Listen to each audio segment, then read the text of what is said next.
Welcome back to our channel. Today's episode covers a truly historic event, a seismic shift in royal tradition that has stunned not only Windsor insiders but the global audience who follow every move of the House of Windsor. This is the story of Princess Catherine's rise to become head of the Order of the Garter, an unprecedented decision by the Duke of Kent that caught even Queen Camilla off guard, and a watershed moment for the modern monarchy itself.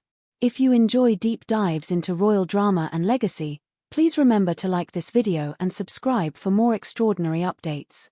Now, let's delve into this extraordinary story, a tale of transition, modernity, and the evolving face of power.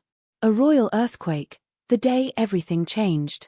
The announcement seemed, at first, almost too bold to be believed. In the gilded corridors of Windsor Castle, as sunlight spilled through diamond-paned windows and centuries-old tapestries shivered with a hush of anticipation, a royal tradition older than most European countries was about to be rewritten. On this Garter Day, a date marked in the royal calendar for centuries, the unthinkable happened. The Duke of Kent, the stalwart guardian of one of Britain's oldest institutions, formally handed over the leadership of the Order of the Garter to none other than Catherine, Princess of Wales. This wasn't just a reshuffling of ceremonial duties.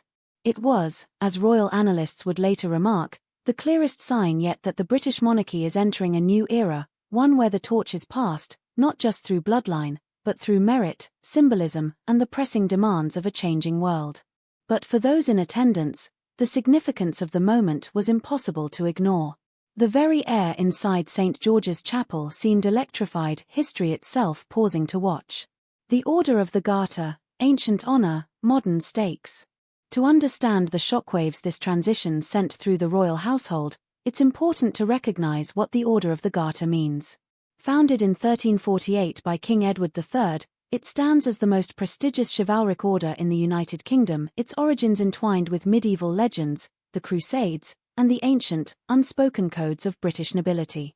Membership is restricted to an elite handful: sovereigns, princes, and those who have rendered the most extraordinary service to the crown. For almost 4 decades, the order had been overseen by Prince Edward, Duke of Kent, a cousin of the late Queen Elizabeth II, and a living emblem of royal dedication. His stewardship was marked by discretion, continuity, and the reassuring stability that has defined his branch of the family for generations. The position is not just ceremonial, it is one of deep, symbolic authority, and a living link to the most sacred traditions of British kingship. So, when the Duke, now visibly aged, his frame thinner but his voice unbroken, stood in front of the assembled order and announced that he would be relinquishing his role, all eyes turned to see whom he would name as his successor. Few could have predicted what came next. The unveiling, Catherine's name echoes in the chapel. Today, the Duke of Kent began, his words echoing beneath the vaulted ceilings and ancient stained-glass windows. I am honored to transfer the leadership of the most noble Order of the Garter to a woman of exceptional dignity, resolve, and vision, Her Royal Highness, the Princess of Wales. A collective gasp swept through the audience. Even Queen Camilla, ever composed, was seen dabbing a tear from the corner of her eye, her expression a complex blend of pride, nostalgia, and perhaps a trace of personal uncertainty about what the future might bring. For Catherine herself, the gravity of the moment was clear. She stood poised, clad in an Alexander McQueen dress, a study in white, regal yet unmistakably modern. Her vintage saucer hat by Shaw Barrett was perched atop her tumbling chestnut hair, and her expression betrayed both gratitude and the weight of history settling on her shoulders. A shocking signal to the royal family and to the world. For insiders, the ramifications of this handover were immediate and profound. Traditionally, senior male royals have held the reins of the Garter, a role passed down, not simply by seniority, but through decades of direct service, proven loyalty, and bloodline. The Duke of Kent's decision to step aside in favor of Catherine, a woman, a relative newcomer in royal terms, and one who had not been born into aristocracy, was nothing short of revolutionary. Royal analysts were quick to point out that the move coincides perfectly with King Charles's own efforts to modernize the monarchy. As the sovereign looked on, his face etched with a mix of pride and bittersweet recognition, it was clear that this was not only a transfer of responsibility but a clear endorsement of a new royal order. The monarchy, long accused of being slow to adapt, was suddenly leaping into the future. For Camilla, it was a moment of emotional complexity. Long a controversial figure herself, She knew better than anyone the cost of breaking with tradition and the fierce scrutiny Catherine would now face. Yet, as she watched the younger woman take her place at the heart of the ceremony, there was a recognition, too, that this was necessary. The monarchy could not stand still. Its survival depended on courage, evolution, and the willingness to give power where it is earned. Garter Day, where history and destiny meet. Outside the castle, the Garter Day crowds had gathered early, spilling across the ancient lawns, umbrellas and Union Jacks in hand. The summer sun cast a golden glow over Windsor's towers as the knights processed in their sapphire velvet robes, white plumes bouncing atop their helmets, trumpets blaring the Garter hymn. The assembled order, a tapestry of royalty, honor, and centuries-old ritual, advanced toward St. George's Chapel, where the past and present meet with every careful step. For Catherine, every eye was on her, every camera catching her careful poise.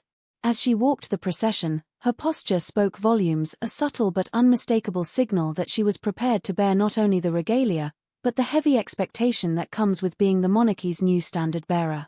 The moment the Duke rose to transfer his authority, the entire congregation felt the shift. History was being made not through speeches or policy, but through a single gesture, the handing over of one of the Crown's oldest and most precious trusts. An institution transformed, what Catherine's leadership means. The Order of the Garter is not just a relic of medieval chivalry. In the 21st century, it is a living institution, a symbol of the monarchy's ability to blend tradition with modern relevance. Catherine's appointment as its leader marks a profound evolution, not simply because she is a woman, but because she represents a new kind of royalty, compassionate, accessible, and attuned to the issues that matter in the world beyond palace walls. Her record speaks for itself. Since her marriage to Prince William in 2011, Catherine has meticulously crafted a public role that fuses tradition with a modern sensibility. She has championed mental health, children's development, and cancer awareness not from a place of obligation, but from personal conviction and authentic connection. The Duke of Kent, always judicious, had long watched her steady rise. Now, at age 89 and with his own health failing, he made his trust in her clear to all. But the challenges Catherine faces are not insignificant. Balancing the weight of royal expectation, the needs of her family, and the relentless attention of the public and press, she must now steward an institution that has survived war, scandal, and centuries of change. Yet, in her poised acceptance of this role, there is a promise that the Garter, and the monarchy itself, will remain relevant for generations to come. The private reactions, Camilla's tears, Charles' nod, William's pride. Behind the ceremony, the emotional stakes were high. Camilla, so often a figure of composure, could not hide her tears that may have been born of pride, but also of the realization that the monarchy she helped modernize is once again changing before her eyes. King Charles, always a visionary, watched with silent approval, his nod to Catherine an unmistakable sign of trust and encouragement. For William, the moment was deeply personal. He has watched Catherine's journey from newlywed to mother, campaigner, and now royal leader. As he squeezed her hand, a tender gesture captured by cameras worldwide, it was clear that this was not just a public passing of the torch, but a private triumph, the culmination of years of shared sacrifice and ambition. Other royals, Princess Anne, the Duke of Edinburgh, the Gloucesters, looked on, each recognizing that this was more than a ceremonial transition. It was the reimagining of monarchy itself, the forging of a legacy that would shape Britain's identity for decades to come. Catherine's vision: tradition meets innovation. As the new head of the Order of the Garter, Catherine is expected to do more than preserve tradition. She is, insiders say, already working with historians and advisors to make the order more visible and accessible, especially to younger generations who may see it as an outmoded relic. Plans for a digital archive, new educational programs, and a series of public-facing events are already in motion. She knows the burden is great, the eyes of the world are on her, the pressure to be perfect is unrelenting. But her allies, and even her rivals, acknowledge her ability to meet every challenge with meticulous preparation, quiet strength, and the kind of genuine empathy that is so often lacking in royal life.